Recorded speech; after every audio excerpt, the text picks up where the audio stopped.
Assalamualaikum warahmatullahi wabarakatuh. Kelompok kami yang beranggotakan saya Rian Surya Pratama. Saya Rasya Besya Wesifa. Saya Naila Putri Rahmadani. Kami akan menjelaskan tentang ekosistem padang rumput. Yang pertama akan dijelaskan oleh Naila. Yang pertama, pengertian dari ekosistem padang rumput. Sebelum saya menjelaskan apa itu maksud dari ekosistem padang rumput, saya akan menjelaskan terlebih dahulu apa yang dimaksud dengan ekosistem. Ekosistem adalah sistem ekologi yang dibentuk dari hubungan timbal balik antara makhluk hidup dengan lingkungan sekitarnya. Maka dari itu, apabila dilihat dari namanya, ekosistem padang rumput adalah ekosistem yang terjadi di daerah padang rumput.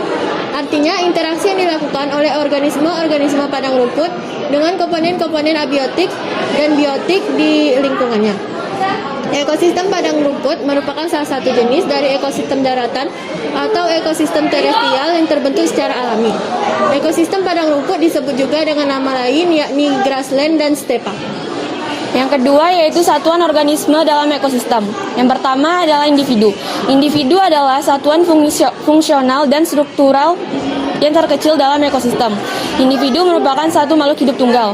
Contohnya yaitu seekor harimau, seekor gajah, seekor zebra, dan lain-lain. Yang kedua yaitu adalah populasi. Populasi adalah sekumpulan individu sejenis atau satu spesies yang berada dalam habitat atau waktu tertentu. Contohnya yaitu adalah populasi gajah, populasi harimau. Yang ketiga adalah komunitas. Komunitas adalah semua jenis populasi yang berada populasi makhluk hidup yang dalam suatu daerah atau lingkungan tertentu. Komunitas terdiri dari berbagai macam-macam populasi dan populasi terdiri dari sejumlah individu. Contohnya adalah komunitas padang rumput. Yang keempat adalah ekosistem. Ekosistem adalah kesatuan komunitas dengan lingkungannya yang berinteraksi dengan faktor lingkungan. Yang kelima adalah bioma. Bioma adalah kumpulan dari berbagai komunitas pada satu zona habitat. Bioma dikelompokkan menjadi bioma daratan dan bioma perairan. Di daratan terdapat 6 bioma yaitu bioma gurun, bioma padang rumput, bioma hutan hujan tropis, bioma hutan gugur, bioma taiga, dan bioma tundra. Contoh yang terdapat pada ekosistem tersebut adalah bioma padang rumput. Yang ke-6 adalah biosfer. Biosfer adalah kumpulan semua komunitas dan ekosistem yang terdapat di planet bumi, meliputi semua bagian di lapisan bumi. Selanjutnya, komponen-komponen yang ada di ekosistem padang rumput. Jadi komponen yang pertama itu adalah organisme biotik atau organisme makhluk hidup yang mencakup semua makhluk hidup baik hewan, tumbuhan ataupun organisme lainnya.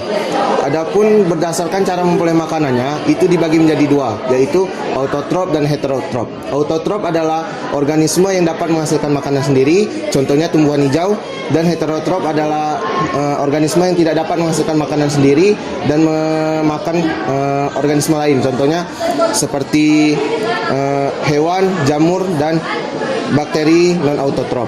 Kemudian berdasarkan peranannya, yang pertama adalah produsen, yaitu organisme yang menghasilkan bahan organik atau membuat makanannya sendiri, contohnya tumbuhan hijau.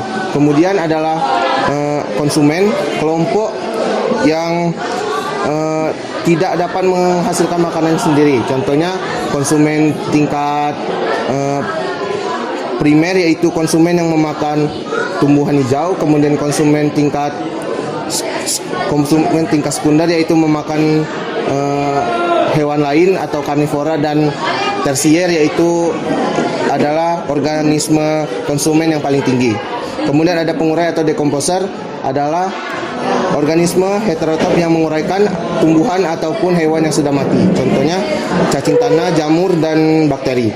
Kemudian selanjutnya adalah komponen abiotik, adalah komponen yang tidak hidup yang menopang ekosistem tersebut, yaitu contohnya cahaya matahari yang menjadi sumber energi utama untuk makhluk hidup, air yang digunakan untuk makhluk hidup bertahan hidup, kemudian udara untuk bernapas dan berfotosintesis, kemudian ada tanah sebagai tempat hidup bagi organisme tersebut.